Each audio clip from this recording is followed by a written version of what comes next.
Hello everyone, स्वागत है आप सभी का आपके अपने फेवरेट यूट्यूब चैनल लेखान अकेडमी में। और आज मैं आपके लिए कुछ ऐसे वन वर्ड सब्स्टिट्यूशन लेके आया हूं जो कि आपके air force x and y group के लिए बहुत ही महत्वपूर्ण साबित होंगे। तो चलिए हम स्टार्ट करते हैं पहले वन वर्ड सब्स्टिट्यूशन से, जो कि है फियर ऑफ हाइट्स।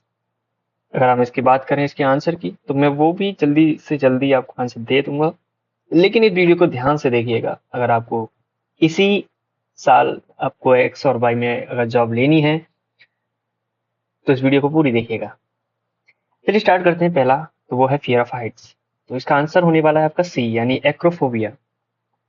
लेकिन बात करें, यहाँ पे तीन ऑप्शंस आपको दिए गए हैं, वो उनकी क्या मीन्स होने वाले हैं, यानी कि उनका क्या बड़ा वर्ड होने वाला है।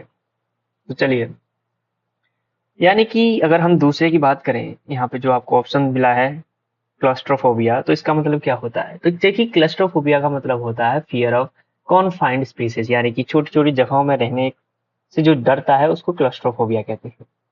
यहाँ पे एक और ऑप्शन है जो कि है अगेराफोबिया। अगोराफोबिया, इसका क्या मतलब है। इसका मतलब होता है fear of places and situation that might cause panic, यानी कि वो हर जगह से बचना चाहता है, वो पैनिक वाली जगहों पर नहीं जाना चाहता, वहां से निकलना चाहता है, उसको बोलते हैं अगोराफोबिया। यहाँ पे एक और है लास्ट में जेनोफोबिया, तो इसका क्या मतलब होता है। तो इसका मतलब होता है फियर ऑफ स्ट्रेंजर्स, यानी कि अगर कोई विदेशी व्यक्ति है उससे अगर कुछ को डर लगता है तो जेनोफोबिया कहते हैं उसे। चलिए नेक्स्ट है study of birds. Study of bird यानी पक्षियों की जो स्टडी करता है, पक्षियों की जो स्टडी की जाती है उसका क्या मतलब होता है। तो उसके लिए एक वर्ड है अरिथोलॉजी। क्या है उसका, अरिनोथोलॉजी, ऑर्निथोलॉजी। तो उसके लिए वर्ड है ऑर्निथोलॉजी। लेकिन इसका तो आंसर आपने देख लिया। आपको तीन ऑप्शंस और दिखाई दे रहे हैं, उनका क्या मीन होने वाला है यहाँ पे। यानी कि पहले हम बात करें इस्थियोलॉजी। इस्थियोलॉजी का मतलब क्या होता है। इसका मतलब होता है स्टडी ऑफ फिश।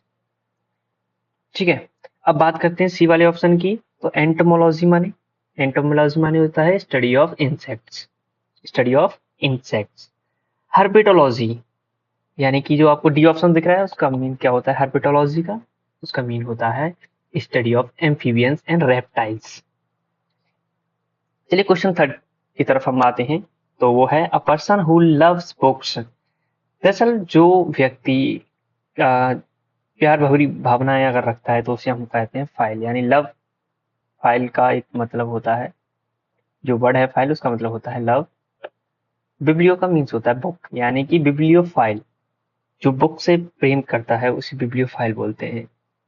यहाँ पे आपको एक सी ऑप्शन दिख रहा है फिलैंथ्रोपिस्ट। फिलैंथ्रोपिस्ट का यहाँ पे क्या मतलब।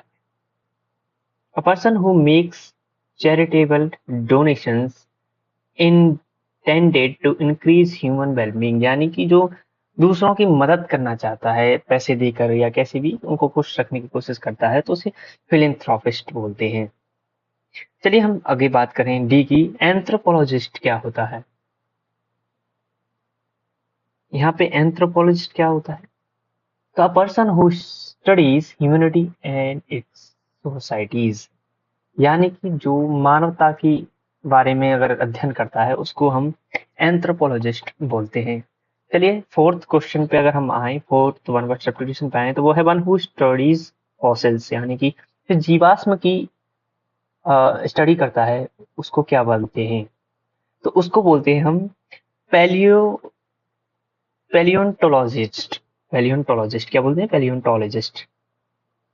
यहाँ पे बात करें, आपको एक और दिख रहा है सी ऑप्शन में, तो इसका क्या मतलब होता है आर्कियोलॉजिस्ट। आप ये सब आप काफी बार सुन चुकी हो। आर्कियोलॉजिस्ट का मीन्स क्या होता है यहाँ पे, जो लोग आर्कियोलॉजिस्ट, यानी कि जो लोग पुरानी चीजों के बारे में अध्ययन करते हैं वो आर्कियोलॉजिस्ट कहलाते हैं। जैसे कि किसी ने हड़प्पा सभ्यता की अगर कोई मूर्ति खोजी है उसके बारे में स्टडी कर रहा है तो उसे आर्कियोलॉजिस्ट बोलेंगे। चलिए next question. A person who rights dictionaries, जो डिक्शनरीज लिखता है उसको क्या बोलते हैं। तो वो उसको बोलते हैं लेक्सिकोग्राफर। क्या वो कौन होता है, वो लेक्सिकोग्राफर। लेक्सिकोग्राफर, ठीक है।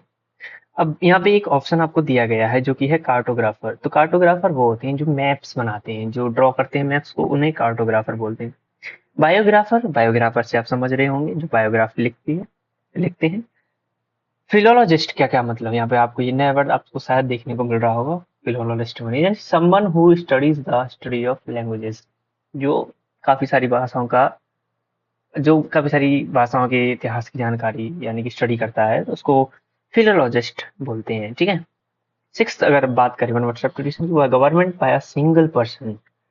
अगर बात आ जाती है सिंगल पर्सन की, तो हम बात करेंगे ऑटोक्रेसी, सॉरी ऑटोक्रेसी की। ठीक है, इसका आंसर होने वाला है ऑटोक्रेसी। लेकिन आपको कुछ और दिख रहे होंगे, डेमोक्रेसी। डेमोक्रेसी का तो आप अच्छा से आंसर जानती हो, जो लोकतंत्र लोग चलाते हैं, जनता चलाती है, जनता के द्वारा एक प्रतिनिधि चुना जाता है, यानी कि जो शासन होता है वो जनता करती है, तो डेमोक्रेसी होता है। ओलिगार्ची, यहाँ पे ओलिगार्ची का क्या मीन है? ओलिगार्ची का मीन होता है system where a small group of people holds power, यानी कुछ लोग होते हैं, ग्रुप होता है, कुछ पर्सन का ग्रुप होता है जो कि वो सिस्टम को चला रहे होते हैं। ठीक है। चलिए यहाँ पे एक और वर्ड है मोनार्ची। मोनार्ची यहाँ पे क्या है? A government ruled by king और क्यून, यानी कि ये जब किंग और क्यून रूल करते हैं तब मोनार्की होता है। ठीक है। चलिए सेवंथ क्वेश्चन हम बात करें, अ person who can not speak. इसका तो एक ही आंसर है, चलो इसको छोड़ो। ठीक है, वैसे भी आने वाला नहीं है। फियर ऑफ वाटर, यहाँ पे फियर ऑफ वाटर क्या होता है? देखो फियर ऑफ वाटर काफी लोग दो यहाँ पे आपको देखने को मिल सकते हैं, लेकिन आप हम यहाँ पे आपका एक ही आंसर सही होगा।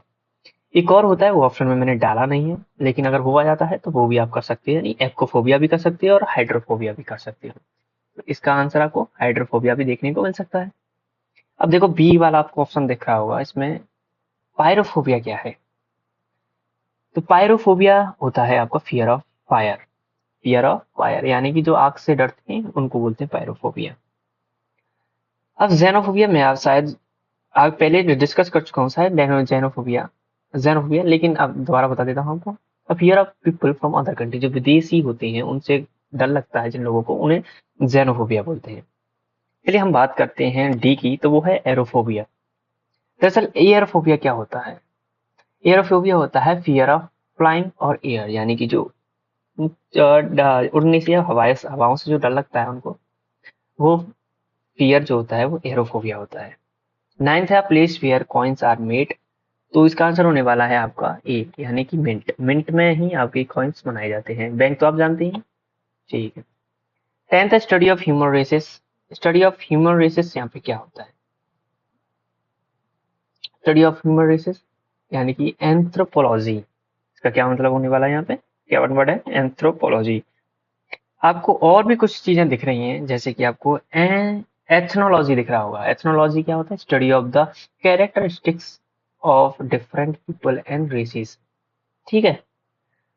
और जूलॉजी तो आप जानते ही हैं, इसको बताने की जरूरत है नहीं, वैसे साइंटिफिक स्टडी ऑफ एनिमल्स। ठीक है।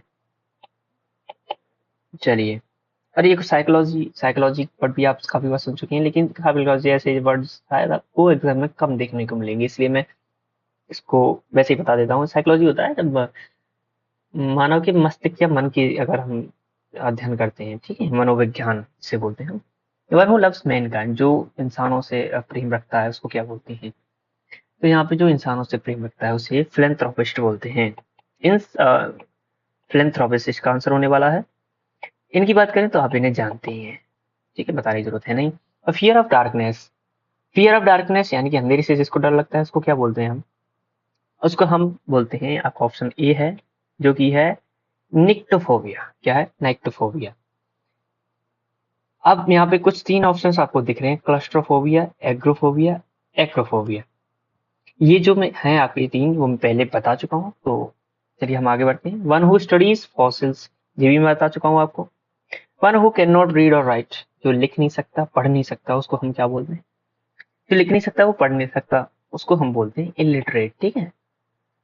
बाकी सारे के आंसर आप जानते ही हो। A person who treats diseases of the eye, तो इसका यहाँ पे क्या आंसर होने वाला है? जल्दी से सोच लीजिए, फिर मैं आपको आंसर बताता हूँ। तो इसका आंसर होने वाला है आपका B, ophthalmologist. A person who abstains from eating meat, यानी कि जो मीट खाने से दूर रहता है उसको क्या बोलते हैं? वो होता है वेजिटेरियन। यहाँ पे आपको एक और आंसर देखने को मिल रहा है, वो आप सोचेगा ये भी मैच कर रहा होगा, लेकिन वेगन माने होता है, देखो वेजिटेरियन होता है कि जो मांस नहीं खाता, लेकिन वेगन वो लोग होते हैं जो कि एनिमल से जितना भी चीज प्रोड्यूस होती है उन सभी को मेरा मतलब है कोई भी चीज हो एनिमल से अगर आपको मिल रही है तो उसका यूज नहीं करेगा ये, इसे उसे खाएगा नहीं। जैसे कि अगर दूध मिल रहा है, ठीक है, तो उसको यूज नहीं करेगा ये।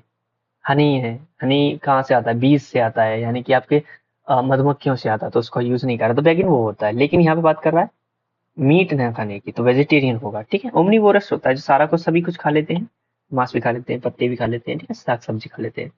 कार्निवोरस जो होते हैं मांस खाते हैं। ठीक है, फियर ऑफ फायर, मैं शायद आपको पहले ही बता चुका हूँ, इसका आंसर तो है आपका देखा हुआ लगता है, government by the rich. Government by the rich यहाँ पे इसका मतलब क्या होता है, इसका मतलब होता है यहाँ पे ओलिगार्ची। ठीक है, और ओलिगार्ची इसका आंसर क्या है, ओलिगार्ची। यहाँ पे डेमोक्रेसी में करा चुका हूँ, एरिस्टोक्रेसी करा चुका हूँ, ऑटोक्रेसी शायद मैं आपको करा चुका हूँ। तो स्टडी ऑफ इंसेक्ट्स की हम बात करें, स्टडी ऑफ इंसेक्ट्स, तो इसका आंसर होने वाला है एंटोमोलॉजी, ये भी मैं शायद ऊपर बता चुका हूँ आपको। Fear of strangers, fear of strangers क्या होता है, जिनको स्ट्रेंजर्स से अगर डर लगता है उसको हम क्या बोलते हैं, वो भी मैं बता चुका हूँ, तो उसको भी छोड़ते हैं यहाँ पे। ठीक है, बाकी सभी तो पुराने वाले हैं, ये डबल कॉपी हो गया, ये भी कॉपीड है। पर्सन हु लव्स बुक ये दोबारा आ गया है, यहाँ पे फिर अब दोबारा आ रहे हैं। ठीक है, तो मैं आज की वीडियो यहीं पे रखता हूँ। Thanks for watching. अगर आप चाहते हैं कि मैं इसकी पीडीएफ आपको प्रोवाइड कराऊं तो हमारे टेलीग्राम चैनल है ए खान अकेडमी अकेडमी, उसको ज्वाइन कर लीजिएगा, और वहां से आप अपने पीडीएफ्स डाउनलोड कर सकते हो और प्रैक्टिस भी कर सकते हो। तो आज के लिए हम इतना ही। अगली वीडियो में फिर हम कुछ 75 लगभग 175 वन वर्ड सब्स्टिट्यूशन डिस्कस करने वाले होंगे। उसमें भी आपको काफी सारे वन वर्ड सब्स्टिट्यूशन ऐसे होंगे जो आपको सीधे सीधे एग्जाम में देखने को मिलेंगे। तब तक के लिए बने रहिएगा हमारे चैनल पे और सब्सक्राइब करके रख लीजिएगा, ताकि हमें हमारी जो वीडियो आएगी नई आप उसको देख पाओ।